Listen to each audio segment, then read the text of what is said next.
Can we start? Am I audible? Admin? Yes, you are audible. We are able to hear you. All right. Admin, do you wish to say something or should we proceed? So you can proceed. All right. All right. So, good evening, all of you. I am happy to note that it is the concluding session of the fantastic certificate course on cross examination that has happened in last some days. I hope you all have enjoyed the competence and resource of the Into Legal team. We have tried our best to deliver within this short span of time. Some other programs are also lined up, might be on comparative criminal law and all. You may take interest into that as well. That those are going to be fantastic and dedicated short-term programs relevant for practitioners as well as for senior students of law. The admin might be adding on with the details. And some of the questions I am able to see in the chat box. So before I start my plan of the day, let us answer those questions. The first question that is being asked by some participant that while cross-examination of the PW, the prosecution used to stand with the witness in the witness box.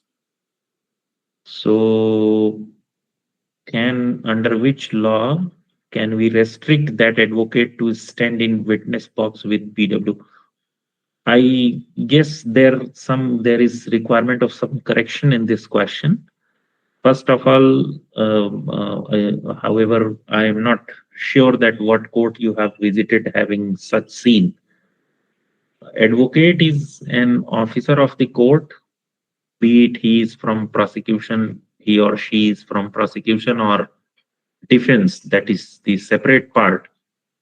But his respect in court is slightly different.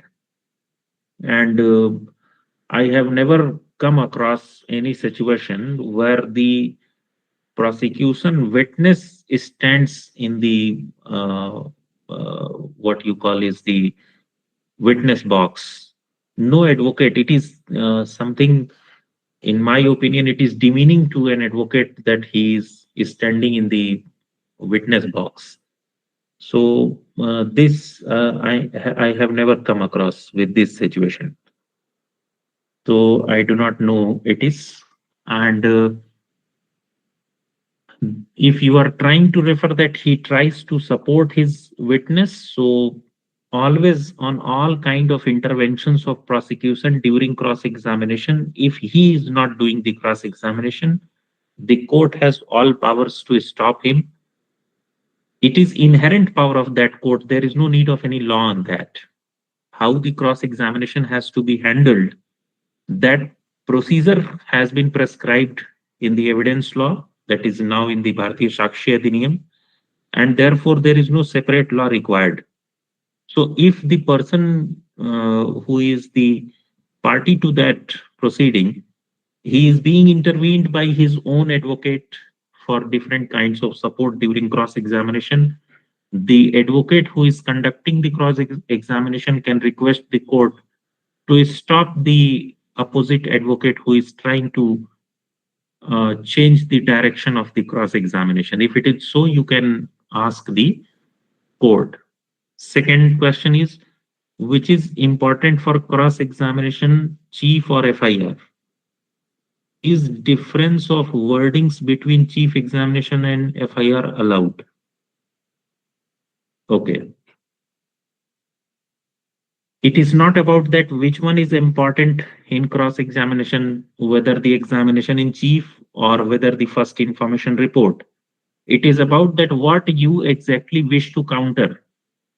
If you wish to counter the charges that have been framed by the court, if you wish to counter charges, if your content is enough that it can disregard to the charges framed, to the investigation that supported the evidences that have been collected by the police during investigation and based on which the charges have been framed, if you have such intention, if you have such preparation, then the FIR, informant's statements, and informant's examination in chief, and the gap between the informant's information and the examination in chief will be highly relevant for this purpose.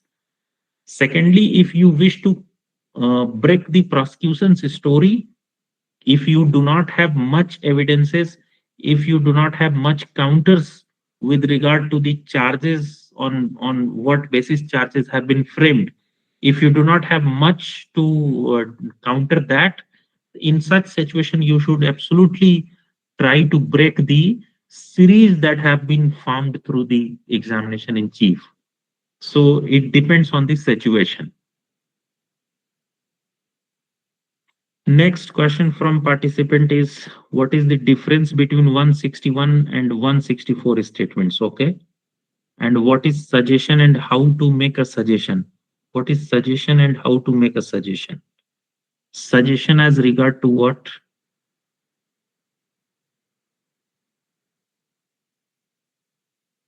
Somebody is asking, what is difference between one?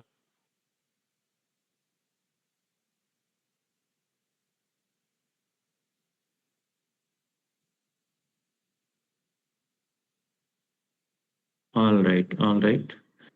So first, let us distinguish between 161 and 164. The statements, those are recorded under 161 is before police, and it is only recorded during the investigation. And 164 is the statement recorded before the magistrate within the closed court.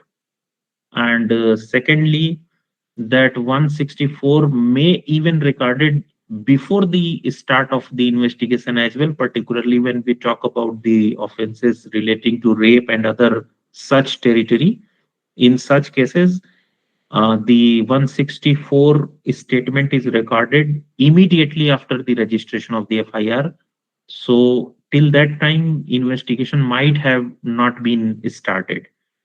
And secondly, that even after the closing of the investigation, if need be, the further extension of 164 can take place. Supreme Court has given different judgments on this point. However, it is not straightforward utilized in the provisions of criminal procedure. So this is the basic difference between 161 and 164 statement. Next, if you want to know the relevancy weightage of the 161 and 164, so you must be very sure about that. Whatever has been the part of the statement under 161 is not at all, relevant and admissible. So you can use it for the corroboration. You can make it subject to the defense, but you cannot rely it as a relevant evidence rightly accepted from sections 5 to 55. But in 164, it has been recorded before a magisterial court, and therefore all kinds of relevancy lies with such 164's statement. And in such cases, that is the direct kind of evidence. So this is the wider difference between 161 and 164. And suggestion, what you are asking during the cross-examination. So suggestion should always align with the story that you have framed within your mind while conducting the examination in chief. The way you have conducted the examination in chief, the idea that what exactly you wanted to stand, that idea, that alignment should be shared with the person who is being cross-examined before you, and you have been the party to the examination in chief. So that kind of suggestion you may forward to the person. For this, even court cannot stop you. Okay, so this is the suggestion. So I think I have answered. Next question in the chat box is role of examination in chief and cross examination in anticipatory bail. This question, I guess, is absolutely irrelevant, because when you can file for anticipatory bail and when examination in chief and cross examination takes place, do you understand the distance between the two? Anticipatory bail is subject only to the extent when the during the investigation. Can you take anticipatory bail once the trial has started? It is not possible. And when the examination in chief will take place, mid of the trial. So there is no correlation between anticipatory bail and cross examination and examination in chief.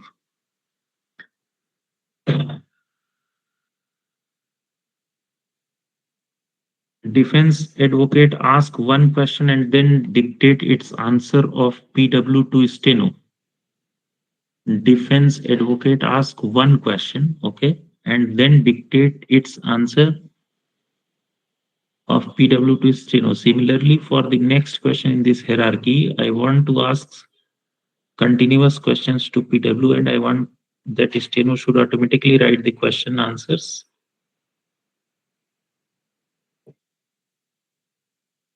Which defense advocate is asking? Or let defense asking 5 questions and let dictate all 5 questions. Hello Yes, yes, please.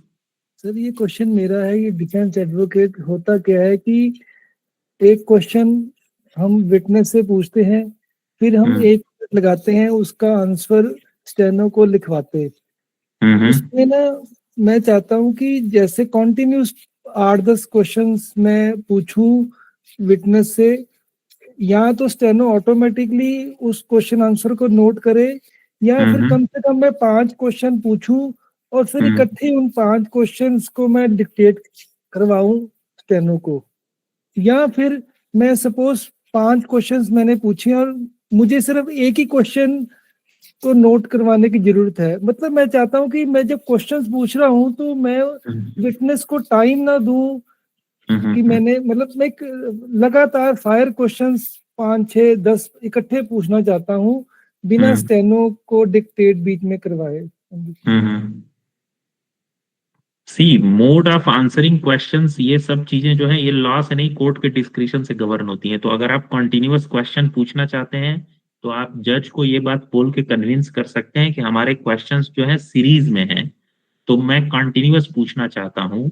दूसरी बात ये कि मुझे spontaneous answer चाहिए, credibility का सवाल है अगर, तो ऐसी सिचुएशन में आप कोर्ट से परमिशन लेके कॉन्टिन्यूअस पूछ सकते हैं इस सिचुएशन में। लेकिन एक बात ये जरूर होगी कि अगर आप बिल्कुल इतना कॉन्टिन्यूअस पूछना चाहते हैं कि जैसे हम लोग गेम वगैरह कई बार खेलते हैं कि हम क्वेश्चन लगातार आपसे पूछते जाएंगे और आप कुछ सेकंड्स में उसका आंसर करना है आपको, ये नहीं हो पाएगा क्योंकि वो उसके राइट के अगेंस्ट होता है। दूसरी बात ये कि क्वेश्चन जो पूछे जा रहे हैं उसको स्टेनो नोट करे तभी तो वो कोर्ट का मैटर ऑफ रिकॉर्ड बनेगा। तो इतना टाइम गैप, इतना रिस्पॉन्स ये आपको रखना पड़ेगा। उतना बहुत फायर राउंड टाइप आप सवाल नहीं पूछ सकते, क्योंकि कोर्ट में क्या है कि विटनेस जो आया है वो किसी एडुकेटेड सिस्टम का होगा पार्ट की नहीं होगा, ये सब चीजें जरूरी नहीं। उतना स्पॉन्टेनियसली वो रिस्पॉन्ड कर पाएगा कि नहीं कर पाएगा, देयर आर मेनी गैप्स। हर तरीके का व्यक्ति कोर्ट में आ सकता है। तो कोर्ट को इसीलिए डिस्क्रिप्शन दिया गया है कि वो इन चीजों को सिचुएशन और डॉक्यूमेंट्स को देख करके और किसी व्यक्ति के राइट्स को देख करके वो इसके हिसाब से डिसाइड करेंगे। ये सब सर्कमस्टांशियल चीजें हैं, there is nothing law in that, है ना। सर कम से तो कम ऐसा हो सकता है कि जैसे मैंने 5 क्वेश्चंस पूछे लेकिन स्टेनो को डिक्टेट करवाने का मेरा सिर्फ 5वां क्वेश्चन है, तो पहले 4 में सिर्फ क्वेश्चंस पूछूं, उस वो टाइम में स्टेनो को डिक्टेट कराने में टाइम ना लगा के सिर्फ 5वें क्वेश्चन को ही मैं डिक्टेट कराऊं, ऐसा है। अगर आपकी कोर्ट तैयार है इस पे, अगर जज साहब तैयार हैं तो बाकी किसी को कोई ऑब्जेक्शन नहीं है। आपको उनको कन्विंस करना है, ये बात आप क्यों करना चाहते हैं इस तरह से, ये अगर आप उनको कन्विंस कर गए तो he will allow you simply. ठीक है सर। ठीक है, okay. Okay, next question. I have a client calling me repeatedly. Hope this video call will be uploaded. Oh, so you need not to write these things in the chat box. All right. So let us conclude. Have the concluding session of the cross examination that you have gone through all 5 modules that was suggested as matter of content in this short course. I hope now, till now, you must have understood the basic and advanced both concepts of cross examination. So you must be till now clear about the objective and hold of the cross examination, and somebody must have discussed you the golden rule of the cross examination. Now the purpose of this course is to make you, since we have professionals also as students, so the purpose of this course is to practicalize you and to give you the pragmatic sense of the cross examination. If I say in a very straight language, then idea should be that even before this course, if you are not able to conduct the cross examination, you now must be able to conduct the cross examination. This was the idea. So anything that I feel that if has been left and to be added now, so I'm just trying to add those cheese on cake, that you understand how you have to conduct the queries in the cross examination. As we started with question, and there was part in question that whether we should rely more on first information report or whether we should rely more on examination in chief. So for that purpose, my friends, you need to understand that what purpose is solved actually by the first information report, what purpose is solved by the statements recorded of different persons, different stakeholders, and what purpose actually the police report, charges framing, and other kind of reports and examination in chief is contributing in the whole trial. So the if I try to distinguish the such documents purpose wise, please understand that first information report is the basic document from which the case originates. This you must note, that first information report is something from which the case originates.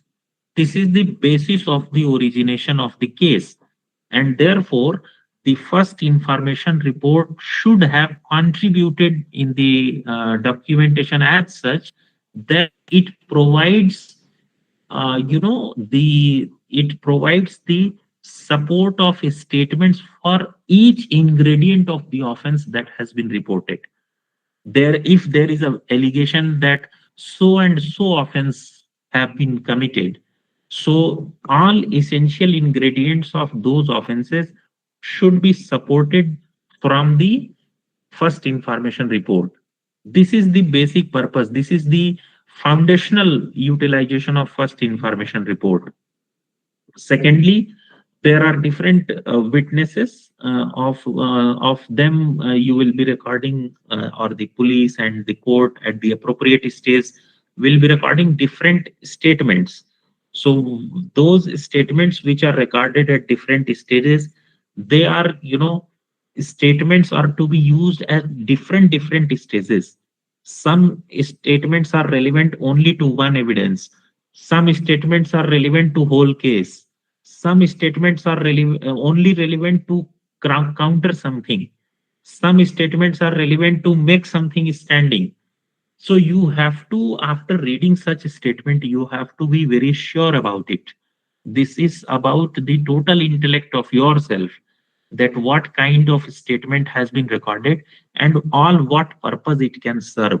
For that, you need to have the picture of whole trial procedure in your mind, the documentation of whole trial procedure in your mind. Then you will be understand how to utilize which statement where. And also it depends that what party you are representing, whether you are the prosecution advocate or whether you are the defense advocate.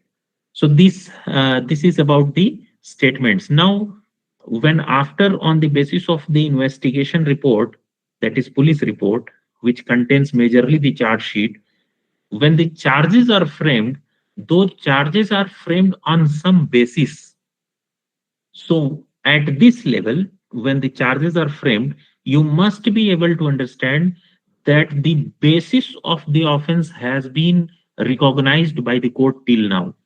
So whenever you see the charges framed by the court, please read those charges at least 4 times and try to identify that what basis of such charge have been accepted by the court. So the first information report is the origin of the offense. Witnesses are stepwise.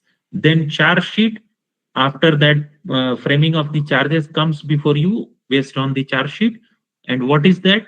It gives you the basis on the relying on which the charges have been framed. And after that, relevant document for you is the, of course, examination in chief. All those things which have been recorded earlier, I mean the FIR, different statements, and charge sheet and framing of the charges by the court.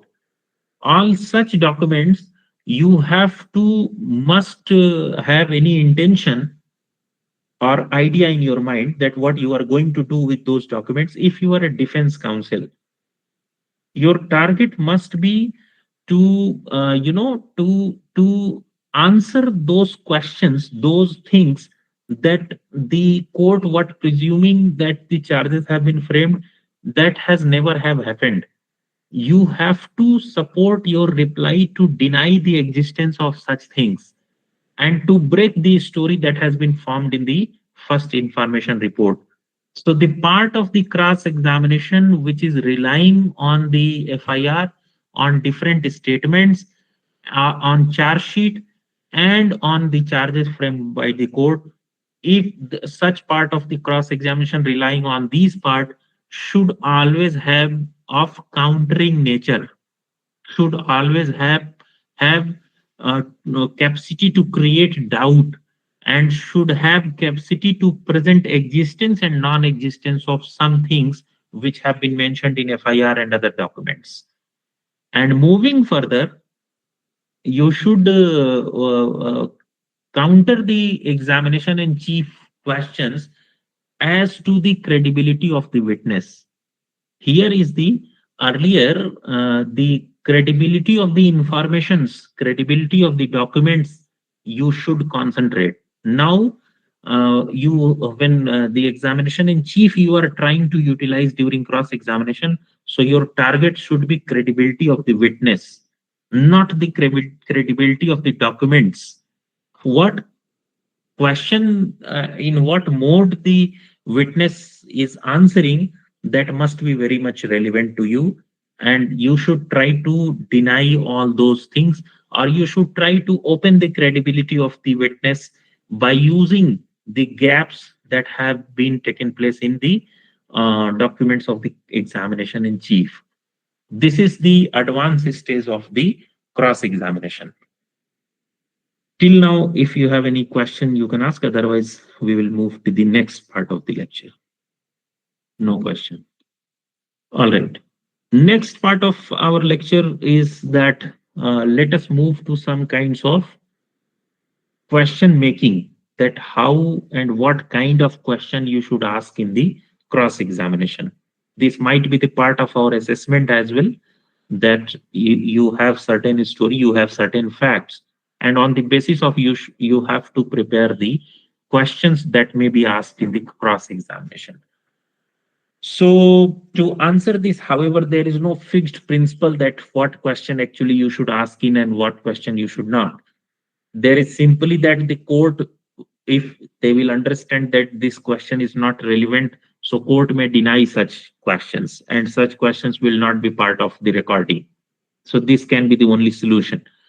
So actually, if you want to understand that what questions are relevant in the cross-examination, so the very basic idea is that, straight idea, in fact, I would say that it is absolutely the discretion of the court. However, discretion is not that wide that we cannot guess, that we cannot frame such question, and we cannot practice such question. It is not so. So let us understand. If you have understood leading questions till now, so I am relying on the concept of leading question. I would again repeat a basic definition of leading question. That is, leading question is something, if anything is asked as a leading question, the first feature of the leading question you need to understand, on which the cross-examination questions would be prepared. First is that whenever leading question is asked, you should be very, very clear that that question is not at all the objective. Leading question is something which is asked to get the answer of some other question which is based on this question. For an example, if I, during the cross-examination, ask a person who is being cross-examined by me, so if I ask, my target is to know that whether he entered into one house complex or not, which is specifically mentioned in that document. I only want his statement on this. My target is that he should admit that he entered into the house or he was near around the house. Only my target is this. Now see my leading question. So first I'll ask, I hope I am audible properly. This part is very interesting and should be, heard carefully. So, okay, great. So my purpose, I have told you that my purpose that a person who is being cross-examined by me, I want an answer that whether he was available around or in a particular house which has been mentioned in the document. So I will not, if I'll ask, he will not tell you, that is for sure. So I'll ask, okay, tell me that the main road which passes through the house that is being mentioned in the document, have you been on those roadside? The house is slightly far from that road, but if you have to enter in that house, you have to come on the main road. And from the main road, you will get the diverted routes and through which you will enter in the house. So I will not ask him that whether he had entered in the house or not. I will simply ask, have you ever been on that road? So if the charges are so, he will simply say, because he lives in that city, so he will say, yes, I have been, but मुझे याद नहीं है, कभी कभी मैं रहा हूँगा, ऐसा कुछ वो बोलेगा. आज के डेट में वो ये नहीं बोल सकता कि मैं उस रोड पे नहीं रहूंगा, क्योंकि अब मोबाइल फोन है और उसकी लोकेशन ट्रैक हो जाती है, तो कब गया कब आया ये सब पता चल जाएगा. तो वो ये नहीं कहेगा, उसका वकील उसको मना करेगा, ये मत कहना कि मैं उस रोड पे नहीं हूं. और नहीं तो इसी क्वेश्चन में मैं उसको बोल दूंगा, ये गोल्डन रूल भी है कि अपने विटनेस के ऊपर आप कैसे प्रेशर बनाते हो. तो I may tell him within the question only that if you will not tell the truth, your mobile location would be tracked. So my question is, whether have you gone on that road, which is the nearby that house, which is the main road? Have you ever been gone on that road? So if he lives in that city, he has to say that, okay, yes, I might have gone, I do not remember. So this answer should be noted down. Now I'll ask that so and so person has admitted, that they have seen you in the strip that is connected to the main road and to that house. So if there is witness that they are admitting that they have seen somebody, so of course he has to say either that yes, I have been into that strip, or they will say, or he will say that no, I have never been, or I don't remember. Okay, fine, note down to that. Now you ask that these all are the leading questions. My purpose is not at all to ask these questions, but what will come out because of asking these questions is my targeted answer. So to reach on the targeted answer, I have to use such questions which set the chronology of my answer. That is leading question. Now you listen my third question. Okay, so one of the witness said that during the crime scene, he saw you in somewhere in the strip, not exactly in the house, somewhere in that strip which connects the main road to that house. So he might have said yes, or he might have said that I do not remember. Now you ask, I heard that there is only one strip which connects the main road to that house. There are no others way. It was reported by some other witness that there is only one strip or gully that connects, or a small road that connects the main road to that house which is under consideration. The moment he says yes or might be, there are two things being admitted. First, that he knows that there is only one way to go to that house, and second, that once in a life he must have visited that strip. So his presence or his acquaintance to the location cannot be denied. He himself accepts that he has been to the location. Now the half part of the case has been proved. What is remaining is whether he was available on that time. Only this part is remaining to prove. So this is the scenario that you create in the cross examination by putting leading questions. So you have to understand the practical part of the leading question first. Never target. See, people are very intelligent. You are intelligent than me. All 80 participants sitting here are, intelligent among others. Nobody is fool in present days. You should never, even if you suppose you all are listening me and I am giving lecture, this never tells you, this never proves you that I am more intelligent than you.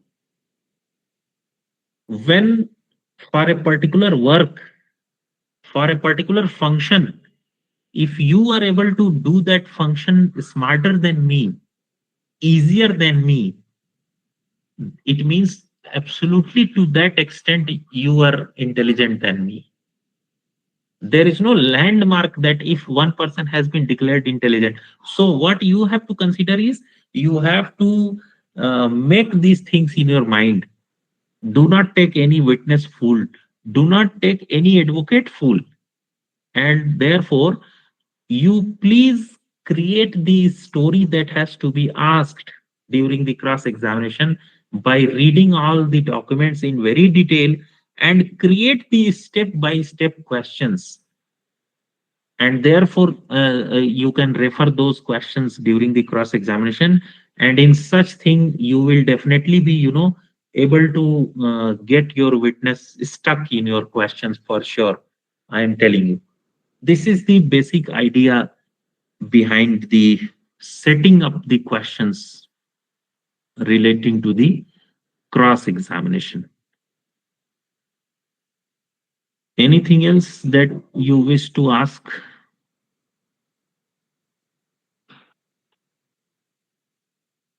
There is a very famous judge, Joseph Wellesley Donovan.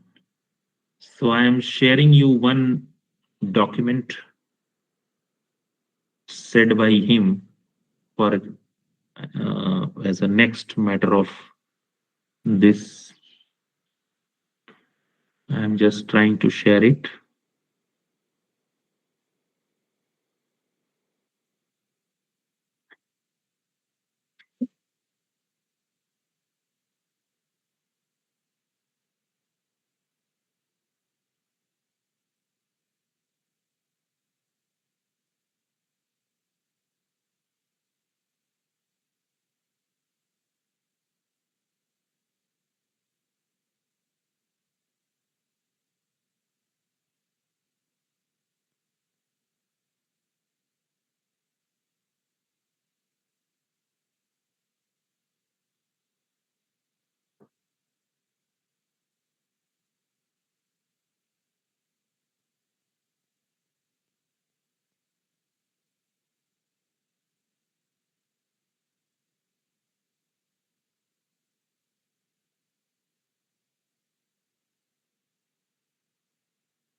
Yes. It must be visible to you. You see that what the learned judge trying to say. There are no better rules of cross-examination than 5. It means these are the 5 rules which he understands that are so competent that your cross-examination would go as best. Let us read the first rule. It says, know what you need and stop when you get it. Know what you need and stop when you get it. Can somebody explain me that what do you understand by this statement?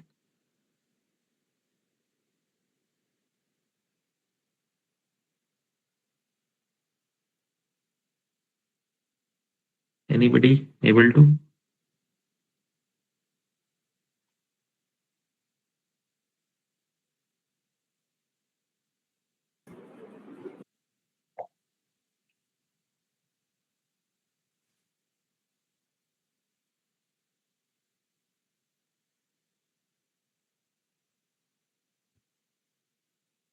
We should know what we want to get from the, you know, uh, the person when we are doing the cross examination. And at the time when we get the thing which we are seeking for it, and when we get that, even in between, we have to stop it or continue with it. Okay, very good. There is only correction that know what you need, that I said while establishing the leading question, that you should know that what is your target answer. Now you should have two things. First, you may get your target answer in a question which you have thought to ask. So that might be the answer of that. So you have to wait and you have to continue till that question is being asked by you. First thing. Second, that answer may come in some other answers, some other questions. So if it comes, the meaning thereby, do not, yes, it is said that you stop immediately, but you do not stop immediately. You frame a last concluding question and then you stop. You stop means you had such procedure because of which the conversation gets stopped. This you have to understand. It's not that if you have got your answer, so stop immediately. Okay, okay, fine, thank you. Then they will understand that you were looking for this answer. So you have to ask some one or two concluding question and then you should sum up. This is the first rule that the honorable judge wanted to point out. Risk no case on the hazard of an answer that may destroy it. Yes, while looking forward towards your own original answer that you are looking for, or such set of answers that you are looking for, you should not ask such leading question, or you should not ask questions to mingle the person as such that it destroys your own story. You have to remember that you have two duties while conducting the cross examination. First, that you are countering the opposite party, and second, you have to stand out your own story. And therefore, you have to understand that whatever irrelevant questions you are asking, the answer of those questions should not be as such that it destructs your own story. This you should be in your mind. You should make up in your mind. Third is hold your temper while you lead the witness, if convenient to lose his. So it has, sometimes witness will be as such that he or she might be using, uncultured language, savage language. So you have to be calm enough. You have to be commanding enough that how do you derive, uh, you know, uh, uh, syncrete man or women, or a person who has decided that whatever you do, he or she will misbehave. So you, again, at the stage of misbehave by the witness, you have two objectives. First objective, that you have to complete the cross examination somehow, and second objective is that from that person also you have to get something. And that's why I always say that job of police officer has certain bureaucratic level, job of IAS officer has certain bureaucratic level, job of judge has certain bureaucratic level, or rather you can replace this bureaucratic word with diplomatic, or you can also replace it with art of personality.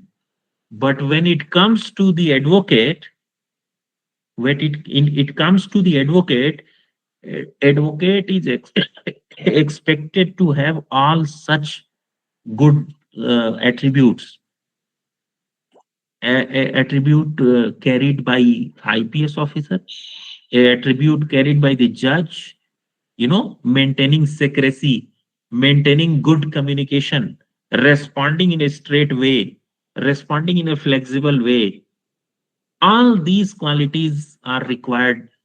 वो कई बार होता है ना कि जैसे वो witness है, तो वो उसको वकील उसका पढ़ा कर भेजता है, उसको क्लासेस देके भेजता है. Sometimes he will start trying to disturb your examination. तो वो खराब तरीके से बोलेगा आपको, अपशब्द नहीं बोलेगा बट खराब तरीके से बोलेगा. अब आप तरीके पे तो क्वेश्चन नहीं कर सकते ना. वो कहेगा मैं ऐसा ही हूं, मैं पढ़ा लिखा नहीं हूं. उसका वकील कह देगा ये पढ़ा लिखा नहीं है, कभी भी सोसाइटी में अच्छे ढंग से नहीं रहा है, इसको नहीं पता है कैसे रहना है. अब आपका दिमाग खराब हो जाएगा, तो आप सवाल कैसे पूछोगे? तो आपके अंदर ये एबिलिटी होना चाहिए that you should must be you should have some capability that sometimes advocate requires to recite a poem. Sometimes advocate recites shairi in the courtroom. However, the sequence and relevance must be examined, and accordingly, the advocate has to create a dramatic environment, and that dramatic environment should not be for the purpose of entertainment. It should be it should always be in the interest of the person who is cross-examining.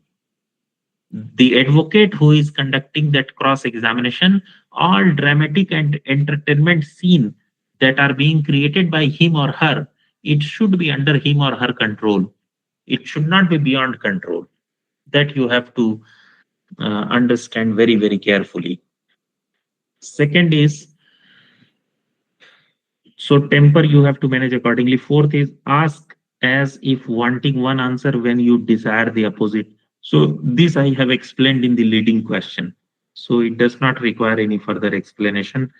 Treat a witness like a runway colt and see that he does not get too much the start of his master.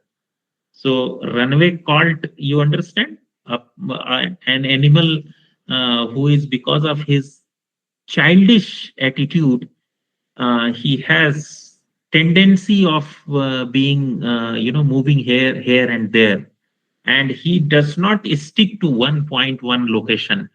He does not stick to anything that has been set up in the background, and only his own master knows that how that animal will behave and how that animal will be controlled. So without getting his master's instruction, you have to control that childish activity, and you have to pick up your own rosy chair, your own rosy cheese from that story. This you have to understand, this you should articulate in your mind, and accordingly you should frame the questions of the cross-examination. The last point from my side in this regard is that there is no question in the cross-examination which is said to be the wrong question. There may be maximum loss that you will lose the story. You will lose your point, making of your point. However, there is no question that can be referred to be correct question or incorrect question during the cross-examination. You should be very, very careful for all the documents which have been recognized by the court till that stage, and particularly to the examination in chief while conducting the cross-examination. This has been the formal component from my side while concluding this. To question only until we get needed that fact. Okay, all right, we have discussed on this. So if you have any question or any doubt or any feedback and any suggestion, in fact, to our humble representation, So you can go ahead and we will be noting it on a serious concern to implement in the future courses. Anybody, anything that you wish to say, you wish to interact? This has been a concluding journey from my side. How do you find it?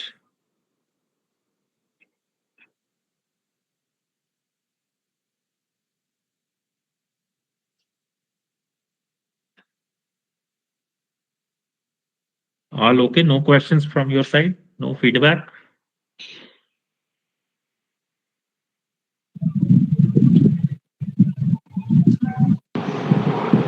Hello, sir. Am I audible to you, sir? Yes, sir. Yes, please. Yes, you are audible, sir. Please go ahead.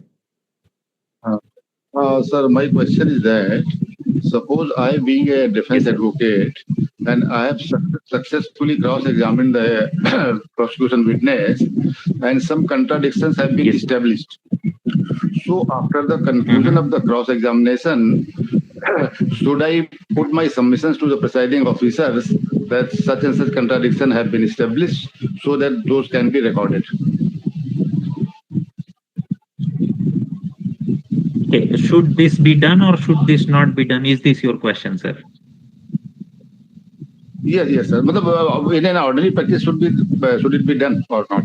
That is the question. Okay. I will give two answers for this. First thing is that the cross-examination is not conducted independently from the court's functioning.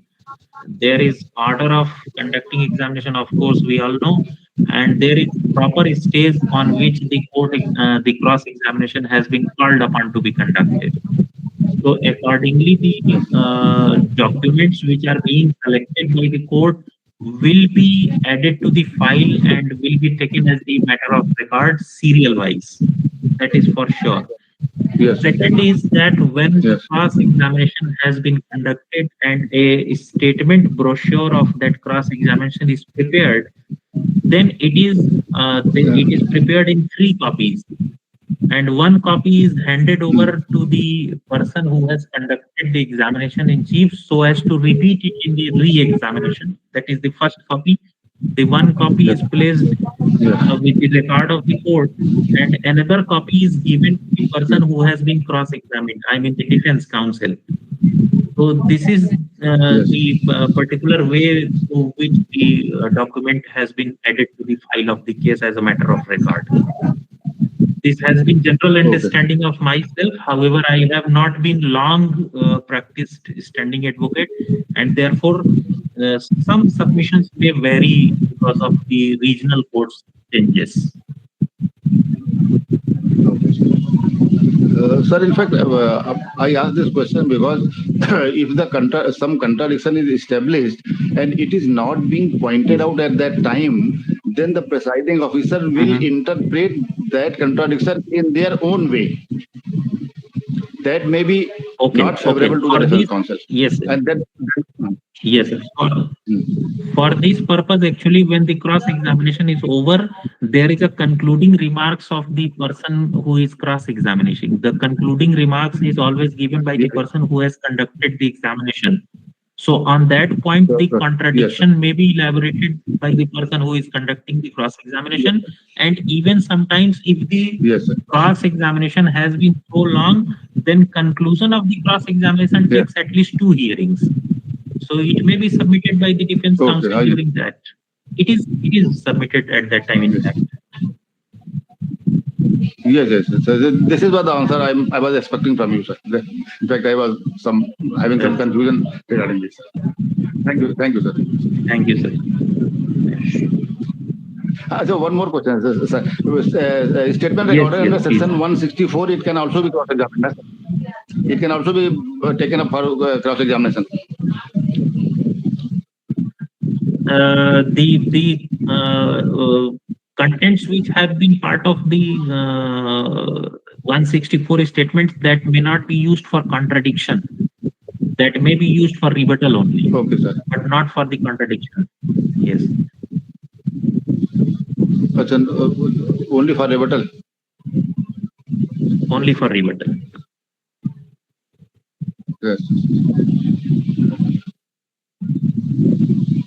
Right, sir. Thank you. Any other questions? Okay.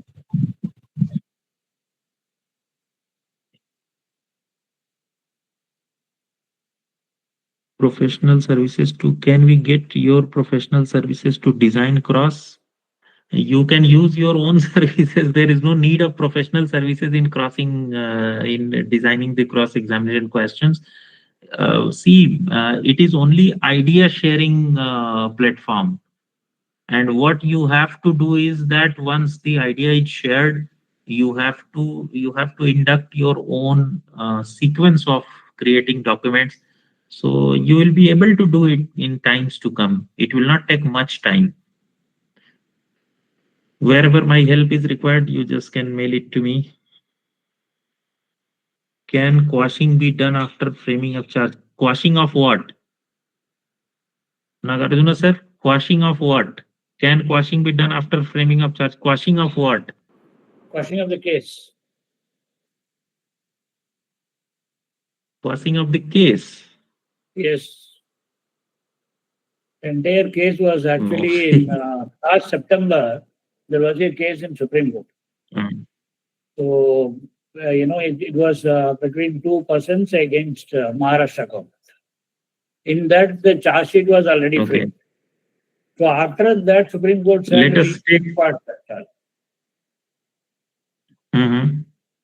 So this is. Let us take the help of one of our participant. We have good participant as Mr. Upadhyay sir, who asked very relevant question. Are you there, Upadhyay sir? Sir, I think he is asking for of the charges or charge sheet. Both maybe quest charges and charge sheet both. But in any case, after framing of charges, charge sheet can be quest. It is settled position of law, sir. He is asking that whether case can be quashed. So do we have any such mechanism that case can be quashed? No, sir, case cannot be quashed. Only charge sheet can be quashed. Framing of charge can be quashed. Case cannot be quashed. There is no terminology like case can be quashed. No, there was a case in Supreme Court on 25th of September 2024. It was Yes. Prakash Ben, Mahendra Bhai Patel and others versus state of Maharashtra. What is the conclusion? Yeah, in that case, after the framing of charges made, everything was there. Then the Supreme Court said, yes, of course we can quash the case. After going So through the merits of the Supreme Court, then Supreme Court quashed the charge sheet in that, na? They dismissed the case. If the charge sheet will be quashed and the whole charge sheet is quashed, then case would be dismissed because there is nothing to try. After the framing of the charges made, then they can quash. Yes, that is also responded by our learned participant that if the charge sheet is quashed, then also there will be no need of trial. If charges framed, if those have been quashed, in such situation also there will be no need of trial.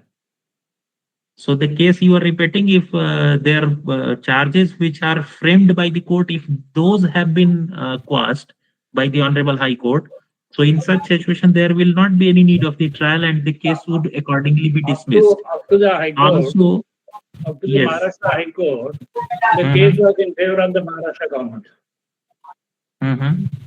Only when they came to Supreme Court, so it was a complete reversal of the judgment. It can be. There is no problem. So when this order will be reversed, again charges would be framed by the competent court. There is no problem. I think this can happen only in Supreme Court. This can happen in double bench of the High Court, not only in the Supreme Court. If single bench order is there of quashing the framing of the charges, double bench can reverse it. So this opportunity can be faced at the double bench of the High Court as well, and of course at the Supreme Court. Yes, you are correct. There can be framed. Okay, and also these are the things which cannot be understood in isolation. For having better idea, you should read the complete order. Then only you will be able to understand. I've gone through the entire order. That's it. Thank you so much. All right. Okay, thank you. So, admin, you have to say something, or should we conclude? Can you hear me? Yes, sir. So we can conclude the session now. All right, all right. So thank you so much, all the participants. We are very happy to note that some very, very learned participants from the profession we have, like Shri S.S. Upadhyay sir is with us, and it is our humble effort that is presented before you, sir. We do not take you as the learner here. We take you as the supreme guidance. Whatever has been our mistakes or something, we will wait for your guidance, which will help in improving us in future. And that's why we do not claim to be any kind of expert. We are generally considering us as the students of law only. That suits us. And thank you so much for understanding of this level that you have given us great time of you. And your questions are also even kind of guidance for us.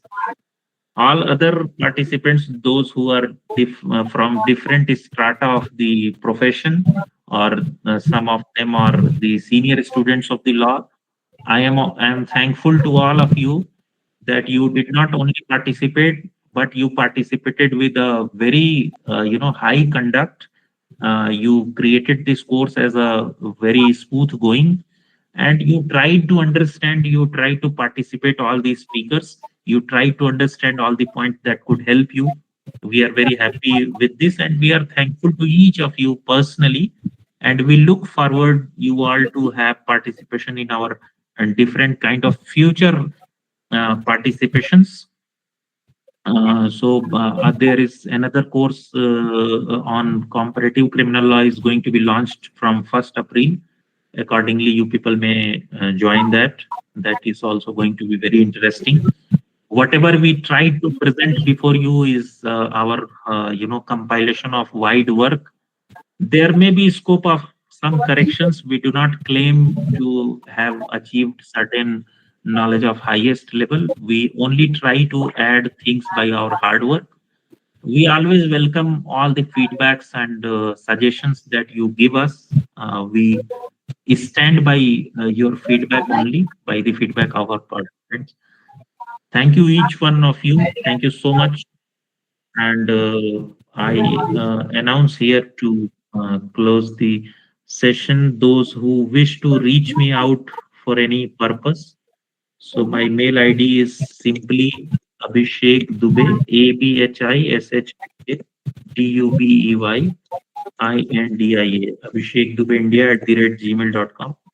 Your question, suggestion, feedback, any correction, or I might have, while speaking in flow, I might have used something which you feel that it is incorrect. I look forward for such rewardness, and should not be any hesitation in exchange of knowledge. So thank you so much, and good night.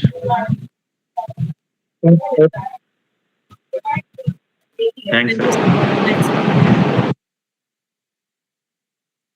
Thank you all.